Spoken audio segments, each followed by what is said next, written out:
Good. Good. That gives us time, a chance. To do what? To sound him out. Maybe buy him off. He said he had money. He looked prosperous. Does he want you to get an annulment? Go back to him? No, he didn't say. I made him leave, go to the motel until I could talk to you. Okay. That was smart. Now listen, you call him and get him to come up here to the development. Get your car out of the garage, pick him up at the motel. Bring him up here to the office. But what if he won't take money to go away? Well, in that case, there'll have to be another accident. Now, you call him. No matter what you have to say or do, get him up here. Tonight.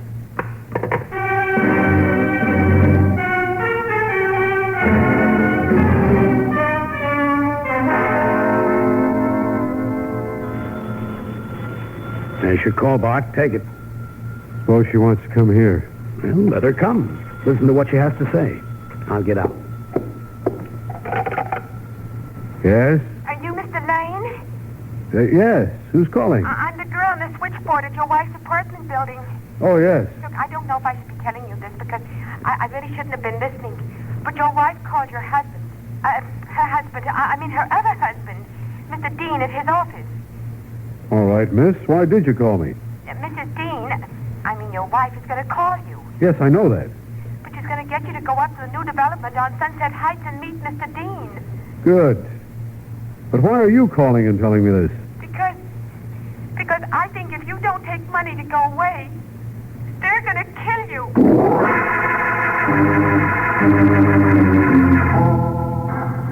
Once in a blue moon, you run into a yarn that has more twists than the rope that hangs a lot of people who think they can get away with murder.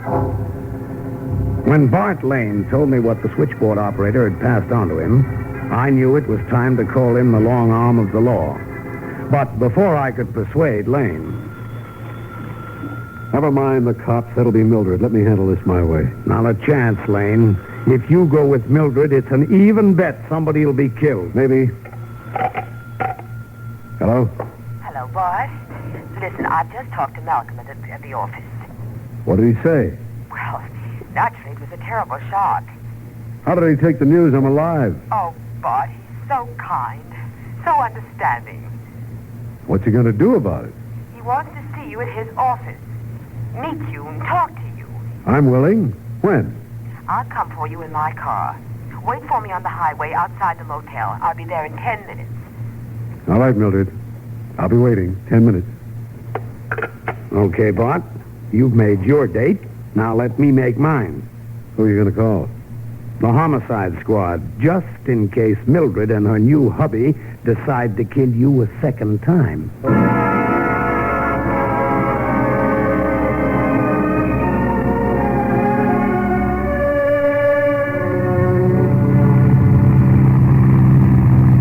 How much farther, Mildred? Oh, it's just ahead, in the woods along the ridge.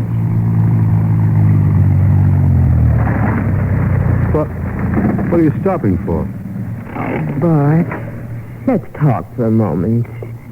Why? What's there to talk about? You? Us?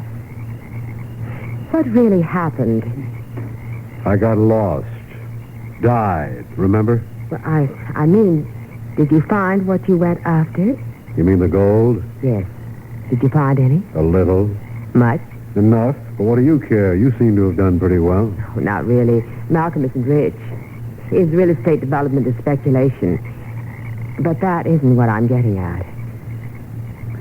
What are you getting at? Oh, Bart, you know. Couldn't we try again? Go away, out of the country, far away. What about Malcolm? Oh, I can handle him. He wouldn't dare say anything. We might even be able to get some money out of him. If you haven't enough. You'd do anything for money, wouldn't you, Mildred? Bart, don't say that. I'm only thinking of you. Oh, how you must have suffered all these years. Stop it, honey. You're breaking my heart. Oh, Bart, don't you believe me? No, Mildred, he doesn't. Malcolm! Yes. I saw your headlights from the office. I saw you park here, in fact. I thought I'd come over and see how you two were getting on. Great. I gather you got an earful. Oh, yes, quite an earful, Lane. And don't bother to get out of the car.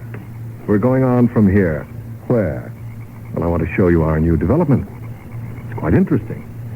We have several excavations dug, all ready for the pouring of the concrete. One of them will make a very nice grave. Malcolm, you said... Yes, too much has been said, my dear. Now start the motor. I'll get in the back of the car. Wait a minute. What's the idea of the gun? Let's have it on the line. Well, it's really very simple, Lane. You're a dead man. You died in an automobile accident over a year ago. Yeah. So I found out. Malcolm, he knows. Yes, I suspected as much. I think he came here to blackmail us.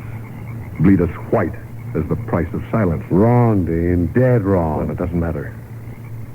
What about Mildred, our loving wife? I haven't quite made up my mind. Malcolm, I was only leading him on, trying to find out if he had any money. Oh, well, now that was greedy, Mildred. Foolish. But you've always been greedy, haven't you? Never quite satisfied with what you have. His insurance wasn't enough. How well he knows you, my dear. And by the way, Mildred, who was the guy you identified who died in the car in my place? Go ahead, tell him, Mildred. It doesn't matter. You did it. You arranged it. Picked up that hitchhiker, wrecked the car, burned the body. Oh, so that's how it was done. Yes. So now let's go over to the side of my first model house, shall we? Being built with your insurance. Let's not, Dean. Malcolm, behind you. That's right, Dean. Drop that gun. And without turning around. That was smart. I'd hate to have to shoot anybody in the back. You better get out of that car, Bart. You died in one last year, remember? Yeah. Thanks, Jeff. Where are the cops?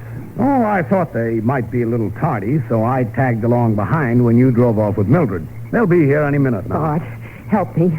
Believe me, I didn't kill that hitchhiker. Malcolm did.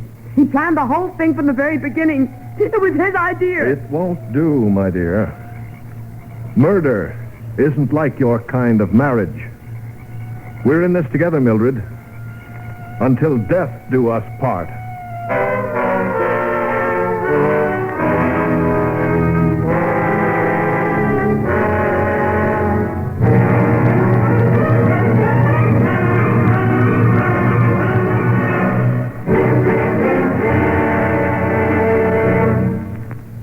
This is Don Dowd again, your host for Mystery Time. You have just heard Masters of Mystery live from New York.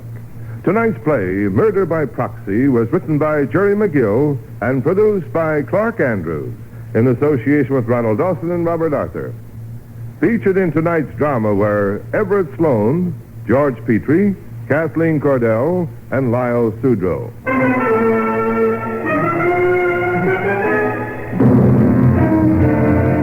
Next Wednesday and every Wednesday night, another presentation of Masters of Mystery. Tomorrow night, Mystery Time brings you Mystery Classics, presenting Death Rides the Storm by John West. Be with us then, won't you? This is Don Dowd, your host for Mystery Time. See you tomorrow night. This program came to you live from New York. This is the ABC Radio Network.